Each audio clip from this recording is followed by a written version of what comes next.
it's one of those things where I need to figure out how to recover for the next day, because all I have in my mind right now is Epsom salts, a lot of food, and I don't know, am I cranking out a bottle of fish oil? Like I'm going to have a hard time. So lots of rubbing 535.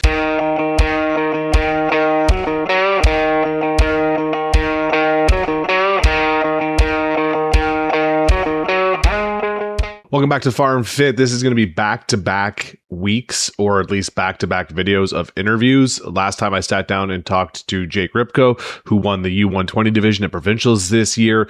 This week, I'm sitting down once again with Sean Miron. He took second place in the U105 division. It was a hotly contested division. It was a very tight race right until the bitter end.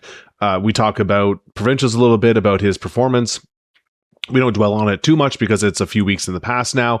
It's more of a look ahead to nationals, how he's feeling in prep, what he's got going on, and what his thoughts are on the events for Provincials, about it being 2 days.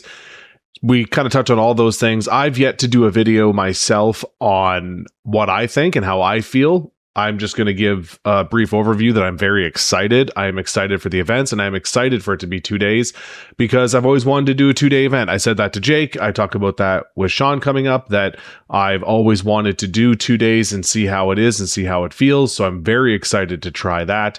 And we do a little bit of, I don't know if we do a lot of side tangents, but there is a little bit of side tangent in there as well, because of course there is. So sit back, enjoy, please like, share, subscribe, and leave your comments below. And the next time I put a video up, I will be giving an update on my training, how I've been feeling after missing a week with food poisoning, spoiler alert, and yeah, my thoughts on nationals as well. So sit back, enjoy, and I will catch you all on the flip side. Okay, Sean, appreciate you sitting down to talk to me tonight. This is our second interview. You were my first, and I'm not pretty sure you were my first, but you're also going to be my first repeat as well. So first 2-time appearance on Farm Fit. I appreciate you taking the time to do this.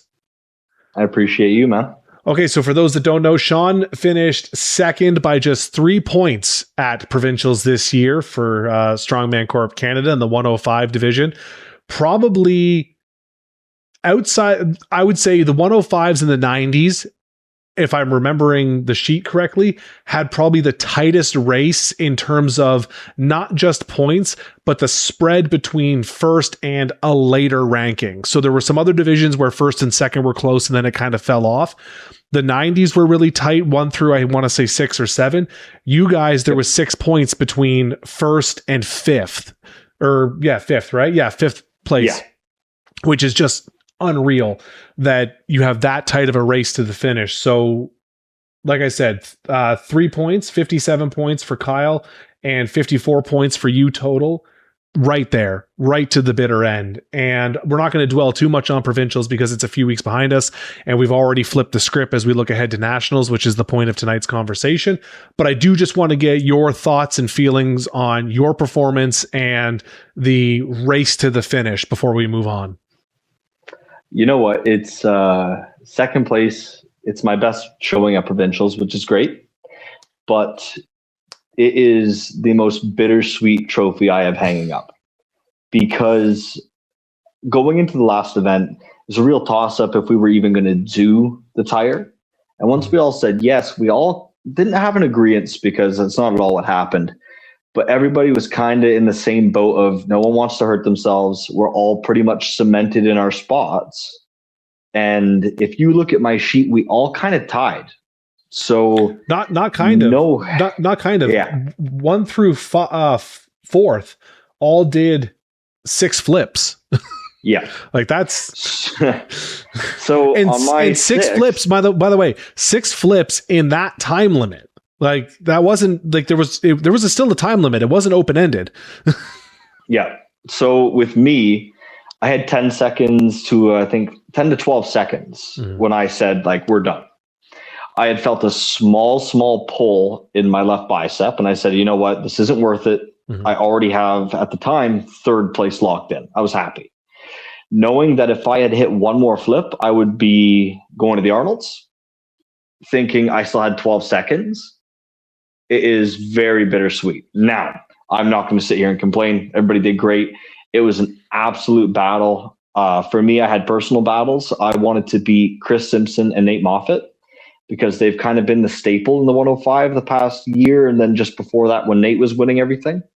So to beat them, it kind of cemented, hey, Sean, you're still in the fight. And I went to Provincials thinking, let's get a top 5, let's be happy with the day. So to think I'm one tire flip off of a victory is, I'm very happy to be in the position I'm in, but at the same time, it's very bittersweet. And I did quite a big mess up on my trap bar deadlift. So there was a lot of points to kind of fly around that I did miss. And it's good to know that I was in the mix. Yeah, right there till the end. And this is a case of, you look at that group again, 1 through 5, that you had to be consistent the whole way through. And that's what I enjoy seeing with these divisions, is that outside of a few exceptions, everything was kind of tight. Everyone had to be on top of their game. And I've talked to a lot of guys and girls that felt the same way, or at least felt like I gave everything I could, and the result is the result, right? Like, there's been very few people that I've spoken to that have said, well, I could have done more here, I could have done more there. The general consensus is, I gave everything I could and I got beat. Yep. And for you on the tire, it's risk reward, right? Where yes, if you had tried to do one more flip, you could have got hurt. You could have missed nationals. It could have been a tore bicep, right? Because the tire is a killer. Yep. Could have gone the other way, where you could be going to the Arnold, but it very easily could have gone south quickly. So I think for you, that's the smart play, and that shows the maturity in being a repeat athlete, where it's like, I need to weigh my options here and now instead of full bore the whole way through. And I knew I was on the podium, which wasn't even my goal. It was just a happy spot. And honestly, at the end of the day, like, same thing. If you were to look at our medley, going into that event, it was so tight that it was just go all out. Mm-hmm. So to think it was just a battle the whole way through, and I'm going to give myself a little shout here. Fastest athlete out of all 140 for the day. Yeah. Super happy. 11:03 on 11:03. And I look back and I can sit here and say, oh, I missed a second there. So I'm happy. At the end of the day, it was a great day, and I am happy to have lost to a guy like Kyle. He let me borrow his deadlift bar that day for national prep. So wow, that's good. It's great. And like I said, everyone thought Nate was just going to walk away with the day with the 105s. Mm-hmm. So to sit there and beat him, I've never beaten Nate at a competition before. So I take that as a win all in itself. And like looking at the times and the reps and stuff, like it was pretty consistent across the board through most of those athletes. And it was a big division too. 14 guys there's a lot of points that can get swung quickly if someone going into the last event being the tire flip. Where did it go here? Mark hitting 8 reps, taking 14 Mark points. Killed it. Like just Mark killed it. That can make all the difference, because it's not just about guys that are down lower in the standings moving themselves up. It's taking points away from guys at the top and screwing up the podium potentially. So with that many guys and that much to go around, it can make all the difference. Which that just lends into needing to be consistent. I actually was happy. Originally, we were kind of talking about not doing the tire, and I was in third. I'd cemented third, and I was like, okay, you know what? We don't need to do it. It's fine. But then Josh Downer actually made a mistake and went from second to fifth. So for me, ended up working out quite well. And I'm going to be seeing the top 5. All of us are going to nationals, other than potentially Chris Simpson. But actually, I lied. Sorry. Kyle is not. Our first place guy is having a kid, so good on him. But the most of us are going, so it's going to be another battle right there, and we're all excited to try to bring home all Ontario podium, because the 105s is quite small at nationals this year, it seems. So it could be it's going to be close. So I'm glad you brought that up. Perfect segue into nationals prep being about 8 weeks out. 8.5, 9 weeks, something like that. I looked at my sheet and I've already forgotten what it was. It's around about there. We're getting down. I mean, it was crunch time right from the hop after provincials. Yes. So Quebec, end of September. We're going to start with, we're going to go through the events. We're starting with the Circus dumbbell, another Trump system for this. For you guys, it is 180 and 160. By comparison, for those listening, the dumbbell, I don't have it here in front of me. What was your dumbbell at Provincials, Sean? It was 150 and 165. Okay, so a 15-pound jump on the heavy end and a 10-pound jump on the light end. How are you feeling about the Circus dumbbell? So I'm going to go all the way back a little bit to even Provincials. I have hit the we'll say the 160 for Nationals. Mm-hmm. I've hit that so many times now, but as soon as I get to a 3-inch handle, I have small hands, my thumb opens up and it likes to curve down. So it's been a bit of an issue. But going into Provincials, I hit 3 reps and they were solid, smooth, quick. And then honestly, my tricep just had a bit of we'll say fatigue. The 180, knowing it's only 15 pounds heavier than the 165, I've hit 180 multiple times on a smaller handle Circus dumbbell. So the power's there. As long as I can execute with the large handle, I'm good for reps on the Trump weight, which I think just there is going to be big points because at Provincials, I mean, the amount of guys that have zeroed even in my class, the 150, it's a large number. So same thing. We're kind of the only one doing Circus dumbbell from what I'm aware of for Provincials. So I think it's going to be big points hitting that Trump, and I will be able to hit the Trump. All right, perfect. For us, it's 200 and 180, which 180 would be a PR for me. So I got the lightweight I got the lightweight for 1 at Provincials, so we'll see. Another Trump system. What's that? Sorry, I was going to say anything's points, man. You got it. Oh yeah, exactly. After I have pressing after this recording, which includes Circus dumbbell, so we'll see. I've been in a complete deload. I haven't stopped since Provincials. Yeah. I have went right into heavy training, and it was the dumbest thing I've ever said. Talked to the coach and said I need to slow down because I am absolutely dead right now. Yeah, you'll burn yourself out before you get there. You need to make sure that you need to make sure your peak is at Nationals, not 2 weeks before. Yeah, and I couldn't work out yesterday. I couldn't even bring myself to squat. And then the day before I had farmers, I couldn't even pick up 200 pounds of hand. And for us, that's for strongman, that's quite a lightweight. Yeah. So so she's giving me a deload this week into stones on Sunday. Perfect. So it'd be good. So out of the Circus dumbbell, we're going into a second Trump event, the deadlift. This is a triple Trump event. We go 555, 605, 655. Deadlift is kind of your bread and butter. And just from watching your training and knowing what you're capable of, I'm assuming 655 for reps is the goal for you? As long as deadlift goes better than it did at Provincials, which was a completely different setup, we'll be good. I passed out there, so that was great. But I don't know how heavy all the guys in the 105s can go. Okay. I know there's some big deadlifters, but knowing we have a deadlift bar and it's just a straight deadlift, I can sit here and say for the amateur circuit, I am one of the better 105 deadlifters. I need to back that up this year because same with last year at Nationals, my belt broke mid deadlift. So what can you do? Not ideal. But my goal, I'm going to hide a bit of my training this year. I'm not going to post all of it, but I will say I'm going for 655 for 5+ reps. That's, I think, is a good goal. I think it's an achievable goal based on what I've seen from you in the past, and knowing your coach and her powerlifting background as well. I think because Taylor Woods, for those listening that don't know, is coaching Sean, and Taylor is one of the best powerlifters around right now, in my opinion. So if anybody can make sure that you're peaked well for a deadlift event, it's going to be Taylor.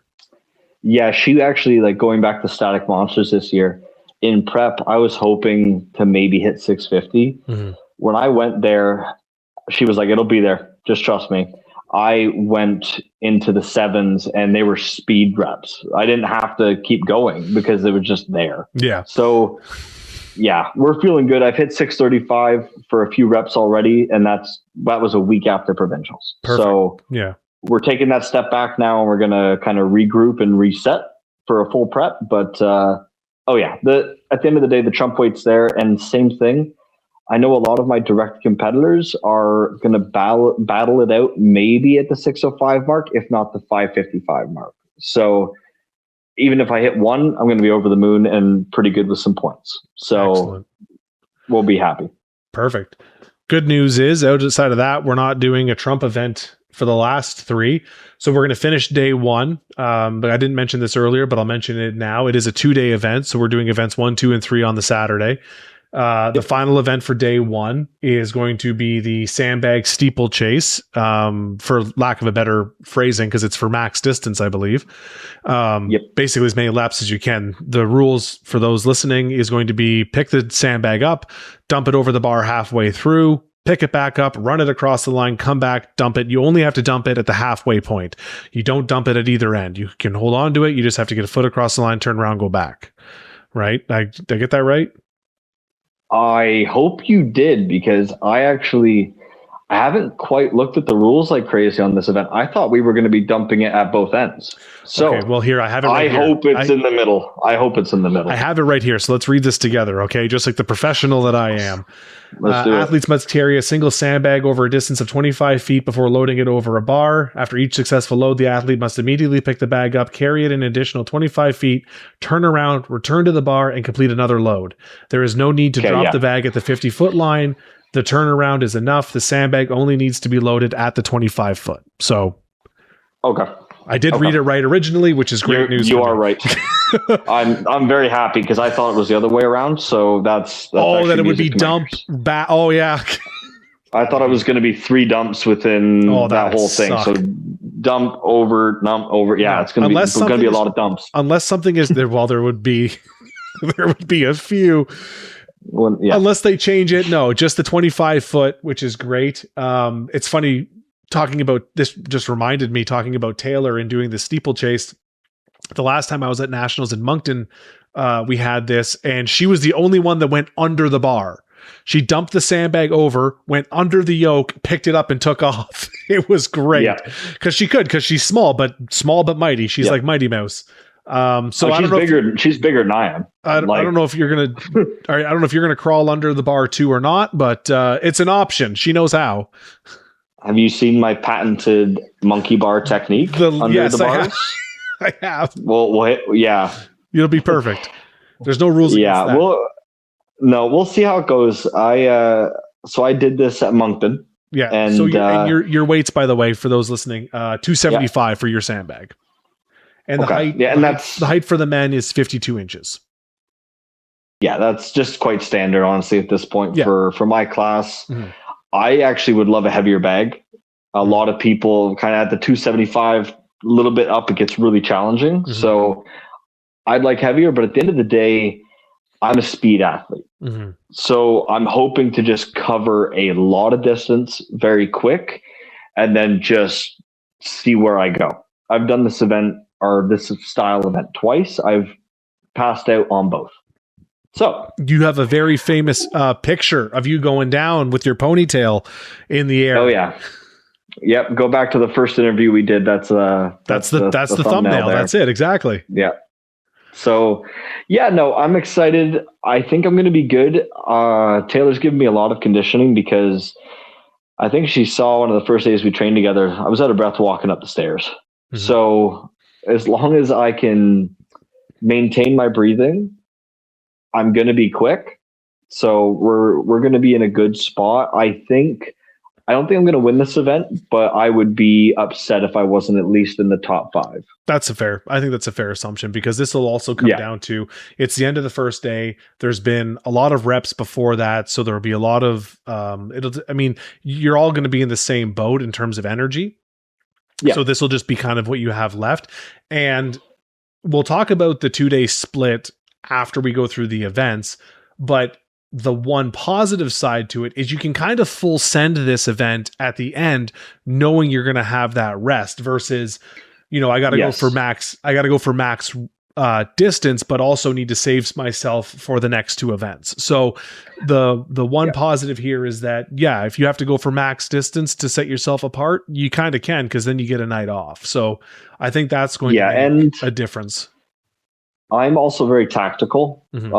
So my goal is hopefully with like the deadlift, we're going to go into sandbags near the top. Would be ideal. So if I know, hey, I can get a few extra points, I'm going to put a piece of tape on the floor of where I need to go. And I will know then you do not stop until you've crossed that piece of tape. Yeah, exactly. So that's kind of the goal. And hopefully they allow it. If not, I'm going to throw a shoe there, do something. You know, oops, I dropped my smelling salts. There. Like, yeah. My spit yeah, exactly. So that's kind of the idea there is play it tactical and just go in. Makes sense. Yeah, it should. And like you say, full send it at the end of the day. And that finishes day 1. So then we get a night off and we come back day 2, Sunday, starting with heavy farmers. I believe I'm just going to go to the rules on this one, which I guess I could have done for the other ones, but it is a farmer's walk over 100 feet, 2x50, unlimited drops. But you must drop the implement at the 50-foot line before turning around, picking it back up and going back. And 60 seconds fastest time wins. You are lifting 290 per hand. How do you feel about farmers going into this event? So it's going to depend a lot on the farmer's implement. I will not lie. I have a good grip, but if the handles are smooth and a little thicker, again, my small hands are the death of me. So I've been told rumors of what kind of farmers we're using. And if the rumors are correct, I am very excited. I've done 330 at this distance, so I think we're going to be good. And again, I'm a speed athlete. So hopefully if I can lock that grip in, just grip it and rip it. Perfect. And honestly, my main thing is going to be the recovery. So as long as I'm feeling good, I think this will be a good event for me. I've won farmers for speed many times. So I won't lie, I'm coming into nationals pretty cocky this year. You know, confidence is key though, because in a lot of cases, it's a matter of, what's this phrase? Well, wires together, fires together, right? And if you're going in with that, it's a fine line between arrogance and confidence. And I think both can kind of coexist. They both do with me. As long as because you understand what you're capable of and what you've seen. And that can make all the difference from basically from the whistle. Because if you have any doubts or any questions or any, I'm not sure about this, once the whistle goes, you're not right into it. But for you, if you're thinking, okay, 290, I can do this on a cold day. As soon as the whistle goes, boom, you're up and gone, right? Versus someone that's kind of going, I hope it's there, right? The whistle goes, you're going to hesitate, you're going to struggle. And then it's like, okay, well, I'm up now, I got to move, right? Like there's a very big difference between being confident in an event like this and not. And it can make all the difference, especially if everybody's quick. Because that split second at the start between, I hope this picks up versus boom, I'm off and gone like a bat out of hell. Yeah. And I mean, again, I'm looking at, for anyone's watching, I'm a huge stalker of the competition. So I know some guys that are going to go. I know some of them have some rough grips. I know guys that are great with it, but I'm really looking at, okay, if this guy's got a great grip and speed, I got him in the deadlift. So I'm really picking my battles and knowing kind of what's needed. And for me, it's going to be as long as I have a smooth run, I will, again, if I'm going for a farmer's win, hopefully. This isn't hoping I'm top 5. I'm hoping that I am the winner of this event. Last year we did the wheelbarrow. I was, I think, 1 second to 2 seconds off first, and I dropped it. Yeah. Yeah. And then we finished the day and we finished the show with an Atlas stone over bar for reps. Our height for the men is 54 inches, so an extra 2 inches, which all of us are happy about for the stones. Your stone is a big 330 pounds. Take me through how you're feeling about the Atlas stone event. So, I mean, you can see on my arms, the Atlas stones are not liking me. I thought that was, I said this before we started. I thought you got some cupping done. Nope. The Atlas stones are just beating me up. Yeah. So I will not lie. I am pretty new to the world of stones still. 2024 was the first time I had ever touched a stone. And it was maybe a day before Provincials. I did 300 for reps at provincials, passed out. And then going to nationals, I was, I think, third or fourth in the stones overall. Oh, wow. So, yeah. And again, we went from maybe a few, like 2 or 3 sessions on the stone. So right now, stones are not my friend, but my stones are really dirty right now. So this weekend, actually, I'm going up to Niagara to train with Andrew Wilson and hopefully learn a little bit more about Atlas stones, because the raw power is there. I just need to make sure I got my tacky right, kind of just taping up the arms. I want to make sure I'm going into this good, because again, raw power isn't the issue. It's just make sure we're in the right position. It's more of a technique thing. And just from a pure, I mean, Andrew's going to be one of the better ones to learn from, because he's one of the best around at stones. Like, he's been posting some stuff on his stone runs, on his Instagram page, Willoughby's Finest, and just from what he's done in other competitions, like, stones are they're almost second nature to him when it comes to loading or over a bar. I don't know how he is to shoulder. I'm assuming fine. But when it comes to what we need to do, he's going to be one of the better ones to learn from and just to get a session in with, for sure. Yeah. And I mean, I actually have a brand new, never used 325, 330 stone. So I have my weight. It is sitting right in front of me, staring at me through this conversation. I have never touched it before. That's going to be used soon, because like I said, all my stones are filthy. That one is shiny. So it's looking at me. It wants to be lifted. But I want to go and just make sure all of the kinks are ironed out, and then we will attack it. Perfect. Excellent. Yep. So that takes us through 5 events over the course of 2 days. The split up of the 2 days has been a conversation, both good and not so good, depending on who you're talking to. For one, am excited to try it. I've always wanted to do a 2-day show. I'm probably never going to get to a level where I do a proper 2-day show. Never say never. So no, that's true. You're right. Weirder things have happened. But I'm really excited to try it. I've always wanted to do a 2-day split. I think 5 events over 2 days is maybe not the right way to go. I think there could have been more, because I think if you're going to split the day up, you may as well fill both days. But I get 5 events is still a lot. I'm just excited to try 2 days. But I can see why some people would rather just get it done in 1 day. Typically in the past, what we've done is we've seen the strongest women in Canada go Friday, amateurs compete Saturday, record breaker Sunday. But now, no record breakers, and the SWIC will be going ahead of the amateurs each day for their events. So just your thoughts on the 2-day split. All right. So I was watching a episode of Beneath the Yoke the other day with BJ, and honestly, he kind of said what I was thinking too, in the sense of, I don't eat before these shows. And now we have the SWIC athletes going before us. So I'm going to need to figure out eating. And that's something I just haven't really had to deal with. I know it sounds stupid not to eat, but I get really nervous. And for some reason, I do well fasted. So that's going to be new. And honestly, I think a big thing is the times. We want to have everything done quicker, and that's been an issue in the past. But with the SWIC going and doing their events before us, we're not going to be starting till noon. So I don't think it's really saving us time. I understand as an organization and who's hosting it, and I understand every valid point they have for doing it. But we already have the event space on the Friday. So I like the women going. I do understand that they want more eyes on the SWIC athletes as well, and I do agree with that. But my big issue is the DOMS, delayed onset muscle soreness. I am bad at recovery. That's all I'm going to say. I cannot recover. I'm trying to figure this out. I got to talk to my coach.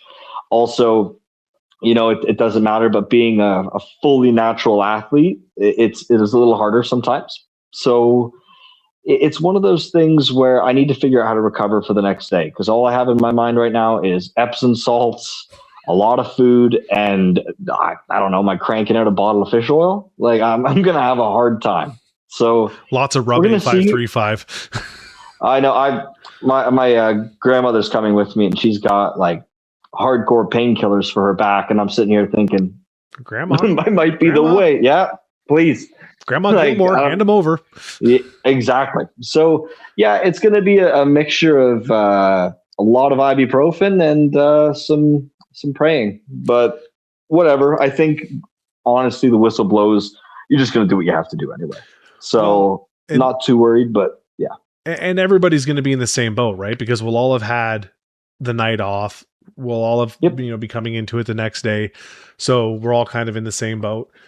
I get the not eating part. When I played weird to say that I played competitive slow pitch, but I played tournament slow pitch for years and years and years. Yep. And I wouldn't eat the morning of for the same reason. And if we had a long day, like a weekend long tournament, I'd eat afterwards, but I wouldn't eat during, right? Like lots of water, lots of Gatorade, but I couldn't play ball on a full stomach.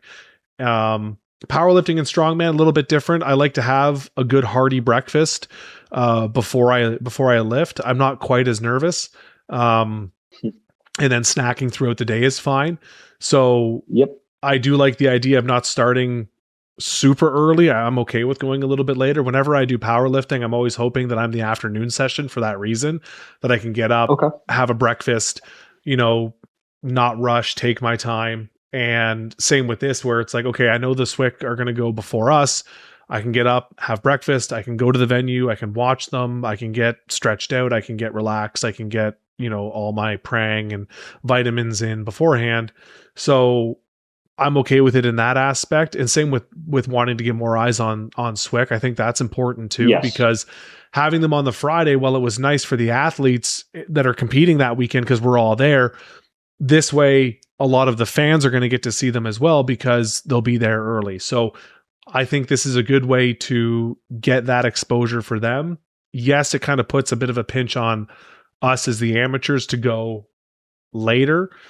That said, I don't know how nationals ran last year in terms of effectiveness, but I remember Moncton, it was pretty good. Like we were, it ran pretty smoothly. We were we started and we were done at a time I would anticipate.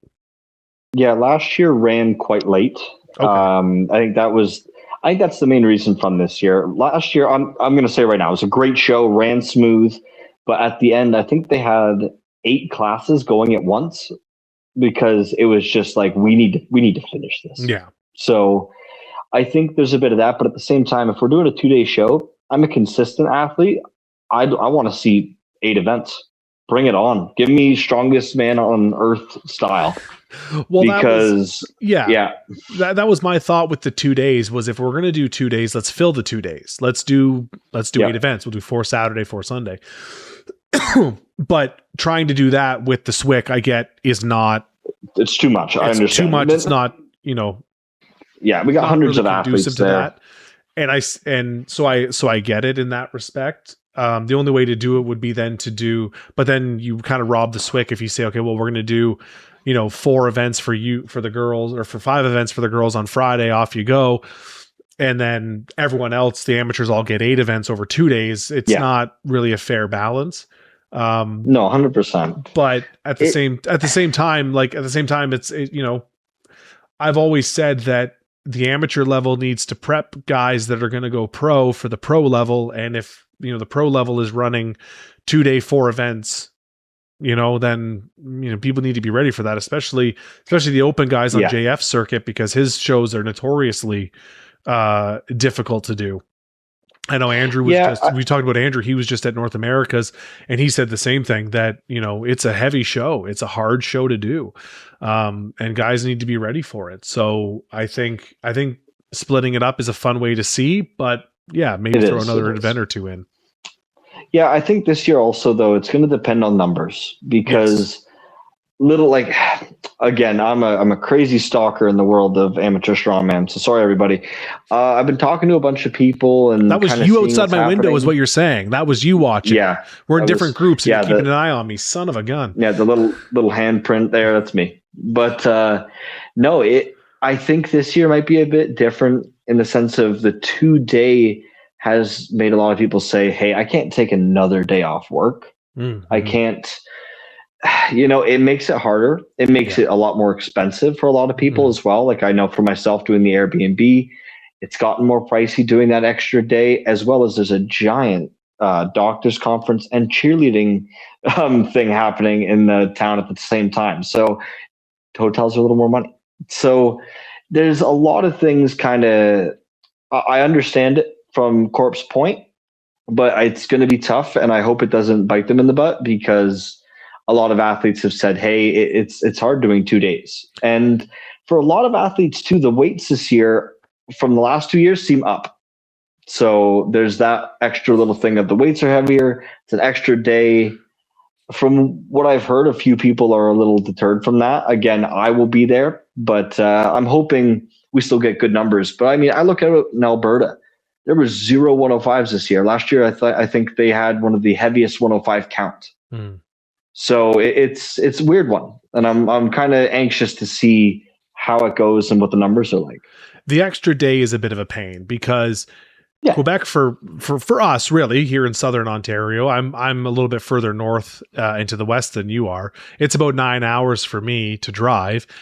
It's 8 for me. Yeah. So at that point, it's a wash where it's like, it's close enough to drive, but not far enough for me to justify flying there, Yeah. And it's like, yeah, I could fly back on Sunday, I guess, but it's like the cost doesn't make sense.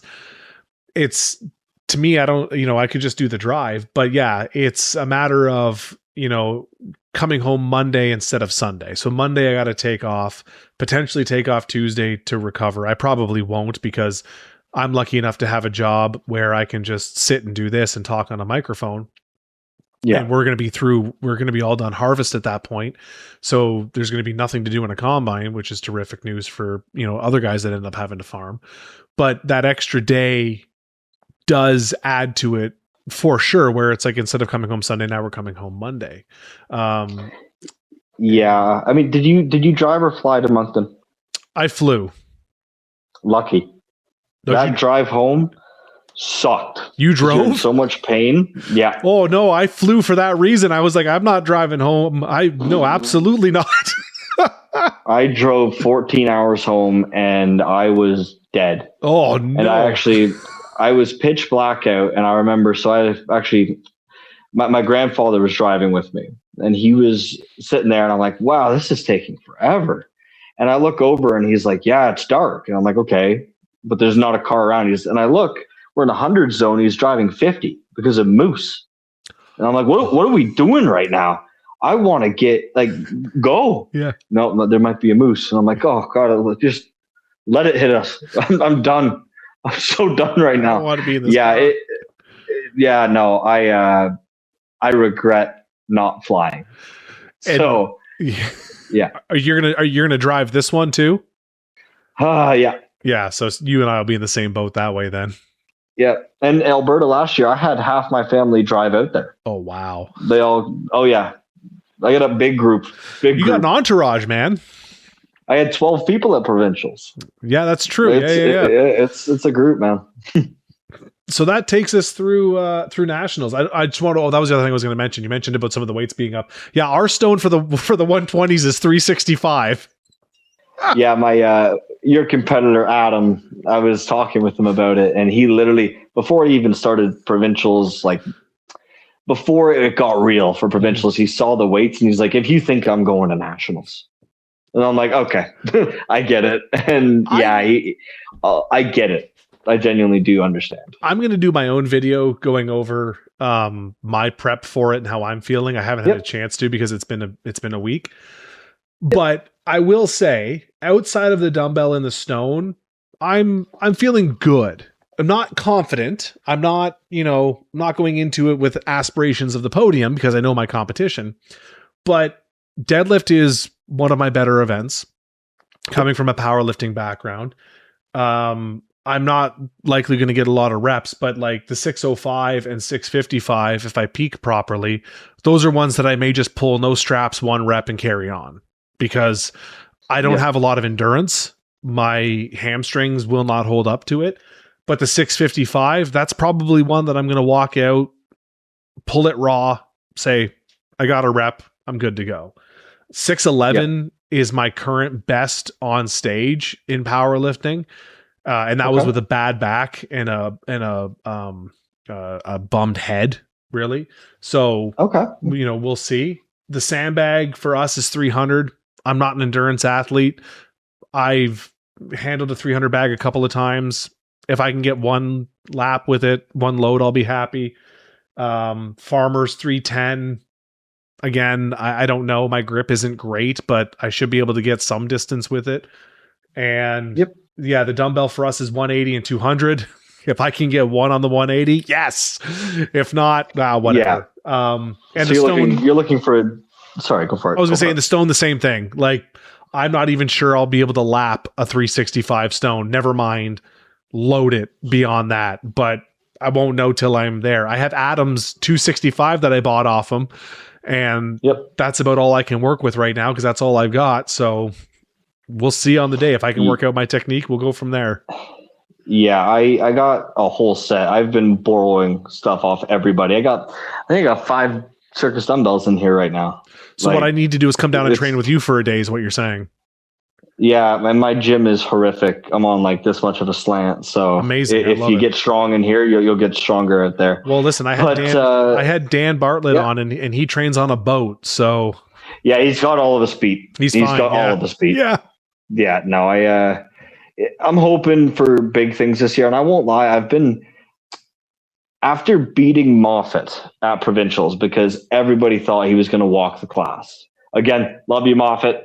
But like after that, there's been a bit of chatter around me now. And it's as much as I'm super happy about it, it's a lot of like, Sean's coming into nationals with events he actually really likes. And he's kind of got some steam behind him. And I'm loving it. But at the same time, I'm like, oh shit. Like everybody just calm it down a little bit. Because I have people messaging me like, are you ready for a win? And I'm like, please just, for me, genuinely, I want a second place. I don't want to go pro. I want second place.